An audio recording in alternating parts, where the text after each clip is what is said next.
Russ made comments about AEs being a chameleon. What was it? Trained to adapt to the style of the presidents year after year after year. How many of you AEs been there? Yeah, okay. So when it comes to communication style, and Doug has discussed the importance of this, understand that comes with the territory, is to be expected, and good AEs adjust communication style with their volunteer leadership. But there's something that can hurt your association, and it's more than just a little nuance, it's substantive. And that's if the style issues aren't just about style, but they're about the performance expectations being conveyed.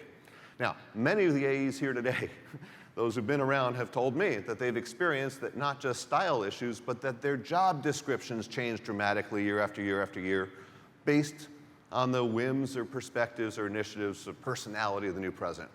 So I got a true story. It's kind of funny. We hear a little bit about the Giants and the Eagles and that kind of stuff. While I work all over the country, I live in Colorado. We don't have that level of rivalry, but let me see. How many Colorado folks are here? Okay. How many Wyoming folks are here? Okay, my point's being made. Okay, so a bunch of years ago, I'm doing a workshop. It's for the Wyoming Chamber of Commerce and Economic Development Executives. And actually coming from Colorado, I was shocked when I got up to Wyoming and we had 150 people in the room. Who'd have thought there could be 150? Yeah, right? Anyway.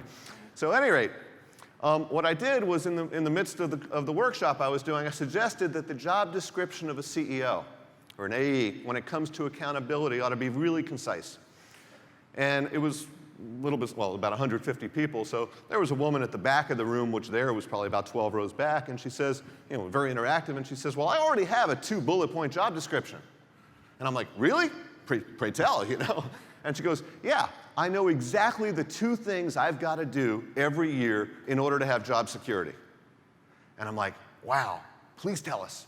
And she said, first, every year, I spend the first 6 months figuring out my new board chair's hot buttons, and then I spend the second 6 months pushing them.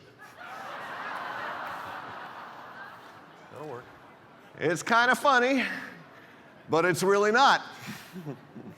Because if that is the case in your association, and the AE does in fact last for many years, it may speak more to his or her political skills than necessarily being an effective executive.